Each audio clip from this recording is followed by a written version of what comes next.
This is Ryeway to Heaven from 2022. Revolution Brewing's 15% barrel-aged barley wine. On the can it says softly sweet silken sipper. I think after this can it's going to be hard to pronounce that.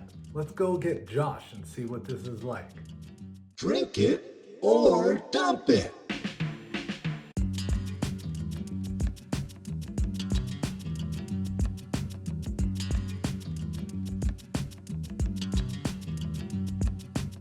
I'll certainly take any reason to go over to Revolution's tap room, and Ryeway to Heaven gave me a good excuse. I was lucky enough to sit down with Josh Deth, talk about the beer, and many other things as well. Hey, what's up, everybody?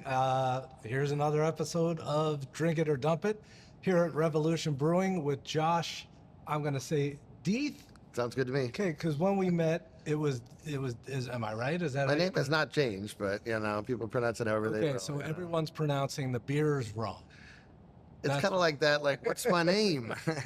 And, I have long ago got over how people pronounce my name and the need to be hyper accurate. And it makes people ask the question, how do you pronounce the name? Deth. It's a German name, Diet. Okay, but Death Star it just doesn't sound as good as Death Star. You can pronounce it Death Star. A lot of people do. The people, around the brewery, people don't want to mispronounce the boss's name, Well, that's kind of smart. It's on your paycheck. I pronounce it Death Star, the beer, okay, for fun. Unless George Lucas is asking. No. Sorry, George. It's actually he sold it, so it's Mickey Mouse. I was going to say, Mr. Disney. Yeah, if Roy calls. It's Death Star. It's just so everyone knows. We're gonna get right into it here. What do you? Okay. I think we're gonna get right into it. We should look at the can. Yeah, we don't. This is a fun can. Talk about this. It's got kind of like the Death Star character on it, with a skeleton. Yeah. When's the first time you did this beer? I think there's 10-year-old bottles of it out right now. I tried to find one, but I couldn't find one. Okay. A few times, some of the beer nerds will bring me one here in the tap room at one of the releases. I'm like, let's do it. Let's crack it up. I know we've had a 10-year-old Straight Jacket. The first barrel-aged beer that got packaged here at the Kedzie Brewery was Straight Jacket. All right. And then we did a Ryeway, and then we did a Death Star. And but Straight Jacket was made at the brew pub. Straight Jacket got made. A bunch of other barrel-aged beers were kind of born first in the basement of the brew pub. We had this thing where every time we made a big stout, we would, you can only sell so much big stout. And so we'd have to fill a couple barrels just to kind of finish off the batch and move on to the next thing. And then we could revisit those beers barrel-aged a year later or so. Yeah, Ryeway to Heaven got brewed here at the Kedzie Brewery. And we've done a lot of different things. We canned Repo Man Rye Stout this morning. What's that? Stout. It's a rye stout. It was out in our seasonal program. It's been a specialty beer, small batch beer for us. That's not put in a barrel. It's exactly. Stout. It's just like a straight rye stout. Okay. So we got Repo Man, and that's a rye stout too. We like working with rye, is my point. Okay. And Straight Jacket is our great, barley malt-based barley wine, and Ryeway was like the rye cousin of Straight Jacket from the get-go. Where does your fascination with barrel-aged beers come from? Was that part of the plan when you started Rev to get into barrel aging, or did that come as you started? Oh, it was definitely part of the plan. Some people expected us to have barrel-aged beers on the day we opened. The day you opened? They don't quite understand the process. Yeah, but both Brewmaster, Jim Seaback, and myself, we worked at Goose Island, There's no, it's an easy question to answer. Right. And we worked there during those early days of barrel aging. I wasn't there at the historic dinner with Booker No, sure, and Jim Beam Barrels, but that's the true story that I remember hearing, and I read about it in the book, and that's where it all kind of the nascent program that became Bourbon County started at the brew pub too, at Goose Island. I worked at the brew pub. I was a brewer at the Goose Brew Pub. Talk about that back in the day. Yeah, we brewed Bourbon County there. We brewed real small batches. At the time that I worked at Goose Island in the 90s, Bourbon County wasn't this big thing. They weren't producing it. They had made it once in a bottle, but in the late 90s, it was a brew pub thing. It was just a small batch. There wasn't a market for it in bottles, but then it grew from there. You had the barrels. You give a little tour, and you'd be like, and over there is our beer aging in barrels, right? It's long-term storage. Beer is for the most part fresh. All the IPAs, even a nice lager, you're drinking it pretty fresh, and like the fresher it is, the better it is for the most part. 99% of beers drank in the world are best fresh. Yeah. Right. That's kind of our theme today. But barrel aging is like certain kinds of beers lend well to barrel aging. You don't want to put a 5% golden ale in a barrel. Mm-hmm. It's just like gonna fade. There's not enough oomph in the Right. flavor to develop. The bourbon will probably overpower it if it's a bourbon barrel. And so the connection between like whiskey and beer has really grown because of barrel aging and the growth of that in the United States in And particular. when you're getting your barrels, are you looking for rye barrels? Are you looking for bourbon barrels? I think that I saw a tequila barrel one, Mhm. right? Yeah, there's coming around here. Most of the miscellaneous barrels are in the other storage area in the back. It's mostly bourbon. Yeah. Marty Scott runs our barrel program, and he is just a wizard of all things related to the barrel-aged beers. It's Jim's recipe, Ryeway to Heaven or Straight Jacket or Death Star. Mhm. Jim is the one who conceived the beer to go into the barrel. He's the master of that side of the process. And then he works with Marty, and they've developed over the time. And Victor, who works in the program with Marty, they're always moving barrels around. They just reorganized all the barrels so they could get better access for sampling and testing along the way. It's changed. Like the availability of barrels has changed. You can't just like call Buffalo Trace and get mash 2 with the green paint Buffalo Trace, Right. high wheat content barrels just at a whim. We got some. We like those. Because everyone's barrel aging now. Yeah, and like they're sought after. The prices have like doubled for bourbon barrels just because they used to be more of like the toss out Right. thing. Right. And they would go to California for some wine. They definitely go to Europe for some wine. Like Jameson is like 90% aged in bourbon barrels. Right. A little sherry. We got to do a project with them once and learned a lot about how they reuse these American barrels. It's about where the oak grows too. Like the oak doesn't grow in Ireland. They can't make barrels there. They don't have the wood. And in the Midwest here, Missouri, Indiana, probably in Kentucky too, maybe a little bit in Illinois. Michigan has some nice hardwood oak forests with white oak where you can sustainably grow, Right. And so it's the wood that makes it great, and then the bourbon, how they're used, the toast and all that factor. And so it's a mix. I'm trying to we can look and see. These are pretty new to me. I'm not that familiar, Marty, about these Boone counties here. A lot of Willet is like a reliable whiskey. Yep. Constantly moving these around. Not really. Like in the Rick House, it's like the heat and cool, the seasonal cycle. The whiskey is more tolerant of the aging, right? And so, but the whiskey distiller, they look at time and aging as almost like a never-ending good. Right. Like with beer, there's a moment, there's a time in which, even this beer, it's it's not going to get better. Even from today, it's not getting better. Is it still good? Certainly hope so and expect it to be.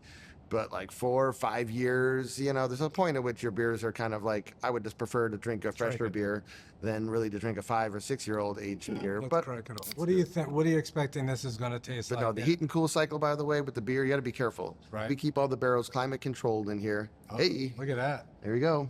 She's acting up. That's not ideal, but it's the nature of this beer is viscous. I was doing jumping jacks with it earlier. Is that? Yeah. Would you say that's not good? You are not.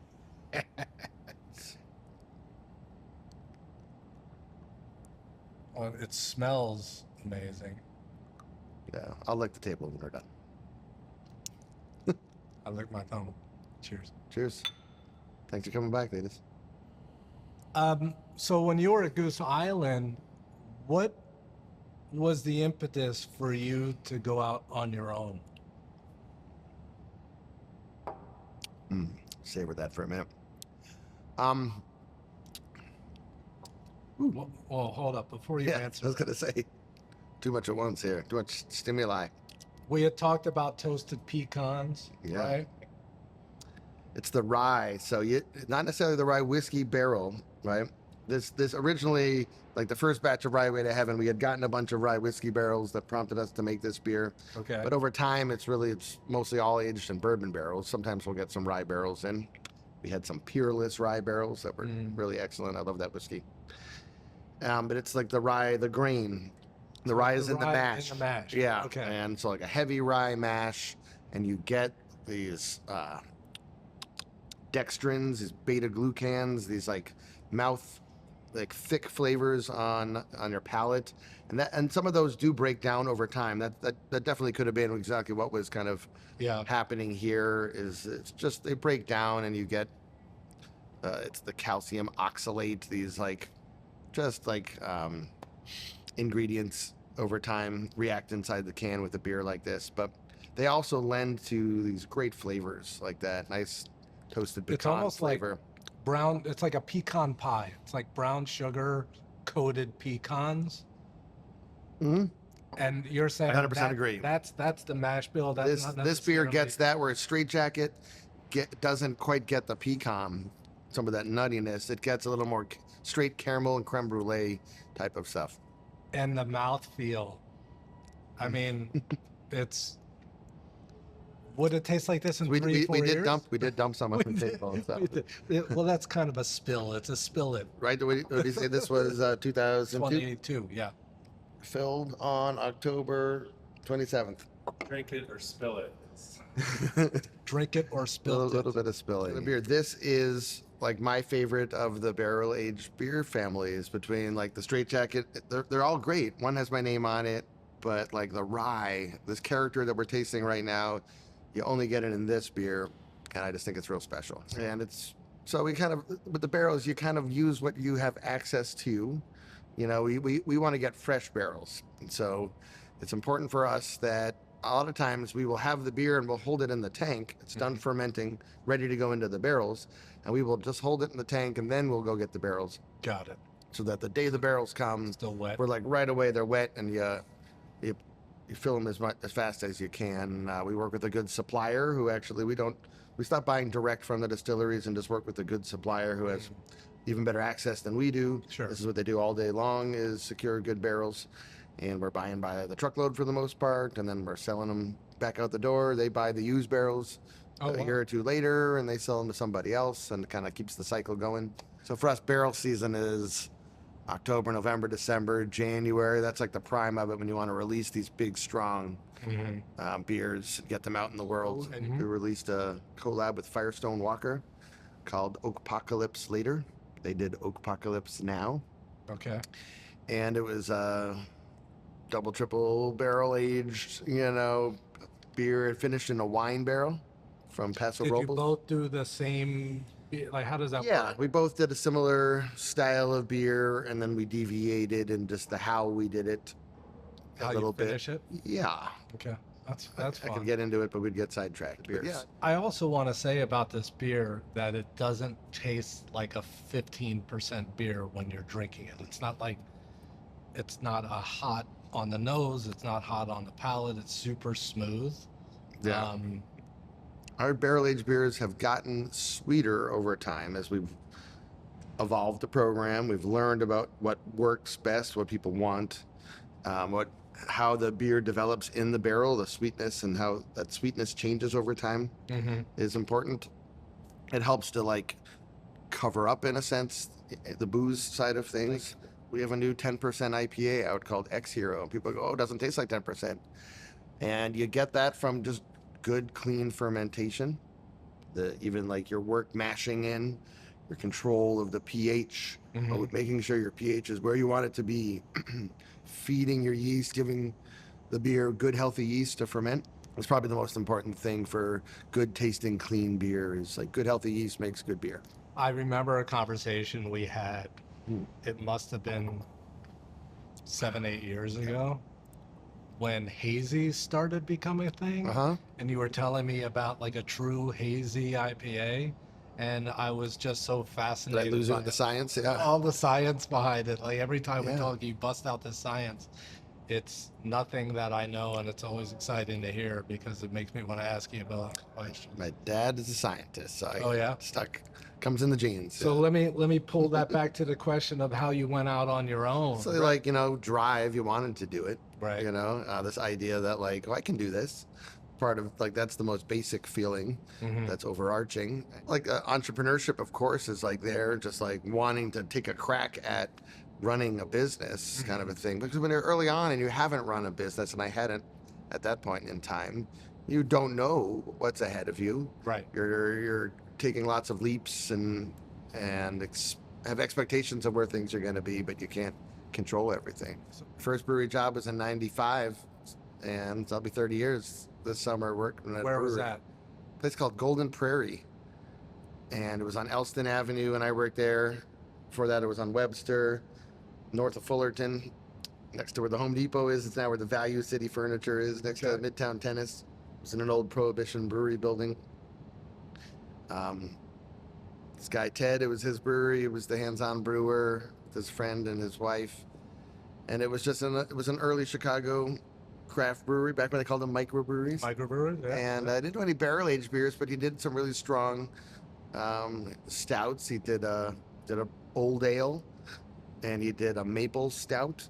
Okay. That was like real influential to me and other people. Like I went home and homebrewed a maple stout, I think, the next fall after working there, and made a breakfast stout. This is before Founders had a breakfast stout. And, was there one beer in your past that you remember changing the way you thought about beers in general? Was there one for you that you remember? Oh, that's. I used to you'd steal beers from your dad, and every year he was like a Sam Adams drinker. I grew up in Boston. Right. But every year he would buy a 6-pack of the Anchor Christmas beer. Mm-hmm. And I remember I grabbed one of those. It just looked cool in the first place. Right. And a brewery that, is kind of no longer with us at the moment. Maybe it will rise again under Chobani yogurt. It's gonna be a yogurt steam. But it came a unique bottle. I remember we got the I think we poured it into a frosted mug, and it had spruce and pine in it, and it was just something that I had never thought about would be in beer, and not my favorite beer ever, but I remember that today, the day we had that, and it was like, wow, that's beer. Yeah, so a lot of cool beers along the way. I could talk about beers all day, but that was one as very early on, and I'm sure I was not nearly of age to legally be drinking it, but I did, and that's when we were influenced sometimes when we're new to something. Where it's so exciting to see Revolution all over the place representing Chicago, and how has that kind of tweaked your business model? We work to be identified as Chicago's beer, right? And that takes time. You don't get to do that at the beginning. You have to earn your reputation. At this point, we've been open for 15 years, and we have earned trust of people for high quality beer, primarily. And the Sky partnership, it's organizations like that, they want to connect with other Chicago companies that are also taking pride. What are they trying to be? They're trying to represent the city of Chicago as well. Yep. Not every business is necessarily out there to do that. Some people are very specialized in their niche and what they are within their area, and this connecting to the identity of your city isn't a big priority for other people, but it is for us. And we didn't shy away from that at the get-go. We would name beers after historical things in Chicago, and connect with our community and the nonprofits, people doing stuff in the city, and then it just grows and builds over time. And you realize there was Goose Island sold to Bud right as we opened this brewery where we sit here today. It wasn't originally built to rival Goose Island. That wasn't the early game plan, but it happened over time, and a lot of people are like, hey, you're now my locally owned craft brewery that I'm going to support. You got Half Acre, you got a lot of great breweries. I could just rattle off so many great breweries that we have now in Chicago, so it's not all just us. Yeah. So it is competitive. There's lots of choices. I like to talk a lot about from the consumer perspective. What do? You go to a Binny's, let's say. How many different SKUs, how many different kinds of beers are there, and how do you make a choice? I don't envy someone like that. You have to give people education. You got to give them pathways. People develop familiarity. Say you just moved here from Philly or something, and it's back there I liked Yards beer or whatever. What do you have that's like that? It's think that's like the kind of question someone who works at Binny's gets. And, you know, I like a brown ale. There's not a lot of great brown ales Right. anymore. It's like not a popular style out here. So sometimes in different parts of the country, different kinds of beers sell well. If you go south, the little lighter beers are going to sell. It's warmer naturally. These kinds of barrel-aged beers, you know, the fact that we're strong with them here in the Midwest makes sense to me. We got to Not do real something popular here. in Florida. Yeah, they're out there. Like, but yeah, it wouldn't be the first beer people would be grabbing on the beach. The So many last things, time I but yeah, asked that's the you first thing. what you were excited about, you gave me an answer that made me so happy, and it had nothing to do with beer. Your answer was that your son was back working up in the brewery. Yeah, Is that still going on? he's like taking a few more college courses, taking a break from working at the brewery right Okay. now. He could, like, if we really needed him, we could call him. Sure. And I saw him this morning. I was at the brew pub today, and which is now closed, of course, but I was over there this morning. I came back, and he was leaving, going to college. Well, he worked over the summer and over the fall and winter on the canning line. And yeah, he developed some good skills doing it, learning how to wrench and adjust the machines and getting appreciation for, you know, what puts the roof over the head and all that kind of stuff. Right. It's how we're paying for Exactly. college and Exactly. and all Someday that. I'll be asking him what his beer was. Yeah, he's tried a couple of these, and he, you know, he was there on the day that we ran. Yeah. Not a big beer drinker, but he's tasted a little bit and has developing an appreciation for it, and just to learn the names of the brands, to know that this one is dark and this one is light. You know, you just have to start somewhere. Yeah. And so Yeah. Well, the good news is this is a definite drink it. I would say if you have any of these beers in your cellar, pop them open, drink them. Would you say this is your favorite of all of your beers at Revolution? it is. There is very special old Ryeway VSOR that is like the granddaddy beer above Ryeway to heaven, a little Okay. higher in heaven, if you will. And Ryeway to hell was taken, so we went to Ryeway to heaven. Gotcha. Yeah, and in that family of beers, you know, it's hard to pick. These are like picking between like your children. favorite children and all that. But and you do have. but yeah, I think it's a very special, like that toasted pecan flavor that we get, and like the more you age the barrel, you need time. Mhm. You don't get it right away, Right. and it's an interaction, just like the sugars in the wood come out and are interacting with those dextrins and beta glucans that are in the beer, and just the profile of the sugar that you get from the rye. So I think it, like, there's a lot of other barley wines. There are other barley wines out there that are similar to Straight Jacket. Straight Jacket is our most award-winning of the barrel-aged beers, and I love that beer too. They're all great. So yeah, this time of year, you know, it's cold. You get the fire going, maybe. If you have one of those, crack one of these, share it with a friend. Even at, you know, it used to be Bombers, you know, when we started out. Oh my goodness. Think about that. Beers like this, we were selling in 22 ounces.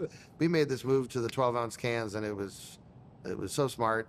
And I still like to share these. I can't, even a 12-ounce can of this all by myself is a lot. But Yeah. yeah, So good.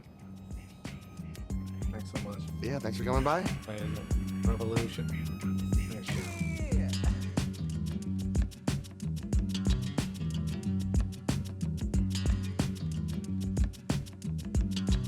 We used to have bees on the roof. The bees are gone now. Yeah.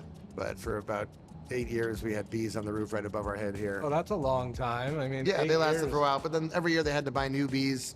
The bee, like a Chicago winter on our particular roof, the bees weren't sheltered enough to last.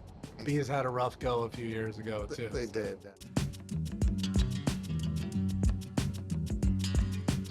You can keep up with us on Instagram. Also, go ahead and like this video, subscribe to our channel, and comment below. Thank you.